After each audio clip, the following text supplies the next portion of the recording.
Les gars, là, on lit un chapitre sur 3 pour finir la Bible en un an. Je vais commencer directement. 1 Samuel 20. David s'enfuit de Nachoth, près de Rama. Il alla trouver Jonathan et dit: Qu'ai-je fait? Quel est mon crime? Quel est mon péché aux yeux de ton père pour qu'il en veuille à ma vie? Jonathan lui répondit: Loin de là, tu ne mourras point.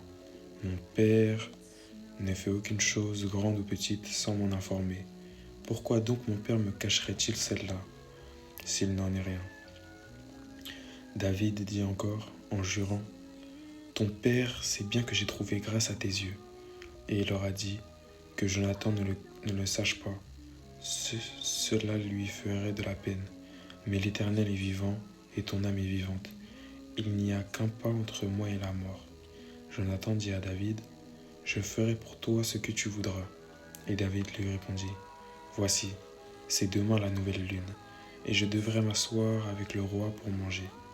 Laisse-moi aller, et je me cacherai dans les champs jusqu'au soir du 3e jour. Si ton père remarque mon absence, tu diras: David m'a prié de lui laisser faire une course à Bethléem, sa ville, parce qu'il a pour toute la famille un sacrifice annuel. Et s'il dit: C'est bien, ton serviteur alors n'a rien à craindre. Mais si sa colère s'empare de lui, sache que le mal est résolu de sa part. Montre donc ton affection pour ton serviteur, puisque tu as fait avec ton serviteur une alliance devant l'Éternel. Et s'il y a quelque crime en moi, ôte-moi la vie toi-même, car pourquoi me mènerais-tu jusqu'à ton père? Jonathan lui dit: Loin de toi la pensée que je ne t'informerai pas, si j'apprends que le mal est résolu de la part de mon père et menace de t'attendre.